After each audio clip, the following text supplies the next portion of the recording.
Are you living out the gospel of the Lord?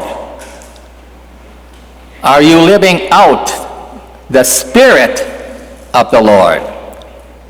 That is important. We are called to live out the Spirit in our lives. Today we celebrate the Feast of Pentecost. And maybe many of you know this represents the end of the Easter season. If you didn't know that, I'm telling you. After 50 days, we're done with the Easter season. But the Feast of Pentecost is also very important for some people, including myself. Because for some of us, we believe this is the second most important holy day for Catholics, Feast of Pentecost. And why we say that, and some people say it, is the fact that Pentecost represents the beginning of the church, where the apostles, disciples, went forth spreading the good news of the Lord. In our gospel today, we see Jesus coming to the apostles and disciples. And the first things he said was, "Peace be with you," because they were fearful. They were afraid of what's going to happen. And he said it again to help alleviate some of their fears and concerns. Peace be with you. But what was so important then, he breathed on them and said, "Receive the Holy Spirit." So at that time, the apostles and disciples received the Spirit in their lives. And they probably are wondering, what am I going to do with the Spirit of the Lord, the Spirit of God? Because they were still afraid and fearful. In the readings from the Acts of the Apostles, it talks about the apostles and disciples are in another place. They don't tell you where it is. It could be any place. But they were all together. And then the power of the Holy Spirit came upon them. They were now truly filled with the Spirit of the Lord.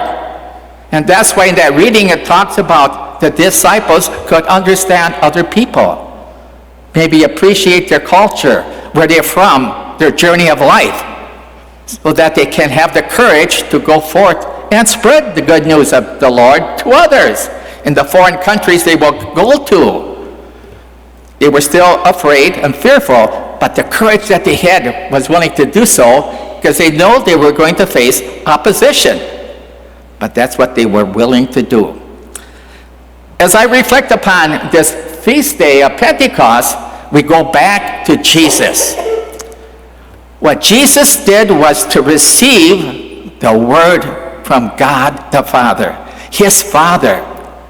And he tried to instill in his apostles and disciples to live out the message. And for me, there's two key words that Jesus represented. The word love and forgiveness. Two important words. There could be other adjectives, attributes, characteristics you could describe those two basic words, but that's what Jesus did. And he tried to instill it through the power of the Holy Spirit upon his disciples. Why I'm saying that? Because Jesus witnessed love. Jesus witnessed forgiveness. We think about the readings from John. Love one another as I have loved you. God's love is still flowing to us today. We need to embrace the love of the Lord because he gives it freely and willingly to us. And we just need to embrace it in our lives. That's what we need to do. But he also knew that people were not perfect. They fell short, just like the apostles and disciples. They fell short.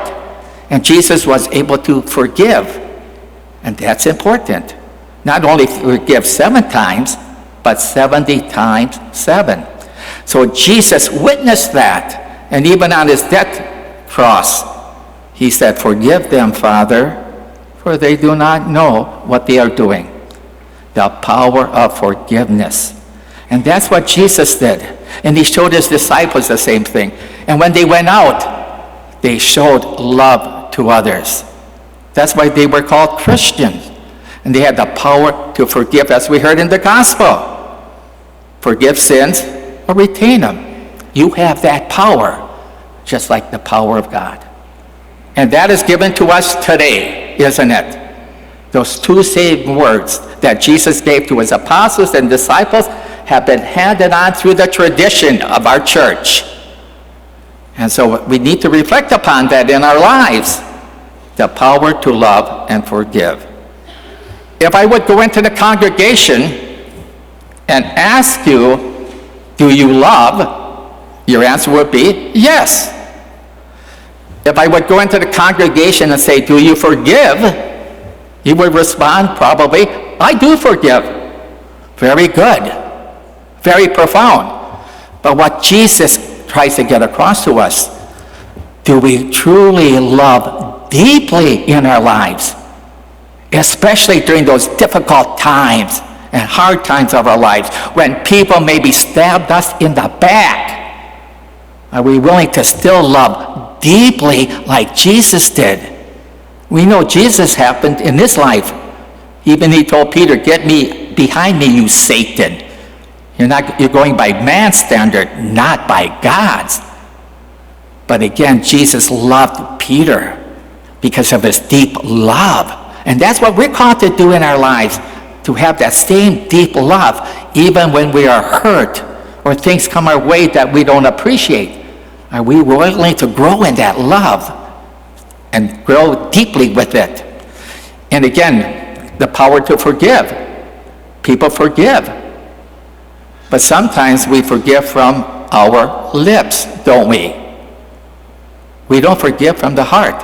And that's what Jesus wants us to do. Forgive from our hearts. And he did that in his life. And there's examples of that in the scriptures. To forgive.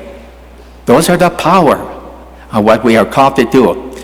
If we are going to live out the Spirit of God, we need to embrace those two important words, love and forgiveness. We could think about living the Spirit of God, and sometimes we do a great job, and sometimes we fail. That is a time where we reflect upon and say, how can I be a better follower of Jesus? How can I be a better Christian to truly give witness to the Lord in my life, to one another? I always think about the church in terms of sometimes we have nice platitudes. And from my own personal experience, sometimes if the church lives that out, especially the leadership. It's nice to have nice platitudes and nice words, but we need to put it into action. We know the cliche, don't we? Actions speak louder than words. And we sometimes know that. But so our words and actions need to come together to truly show that we are followers of Christ. So as we go forth today, let us truly reflect upon we are called to live out the Spirit of the Lord in our lives by showing our love and forgiveness, because the power of the Spirit helps us to truly love and to truly forgive. Embrace the Spirit of the Lord. Embrace that power so that you can go forth and truly proclaim Jesus Christ in your lives by your words and by your actions.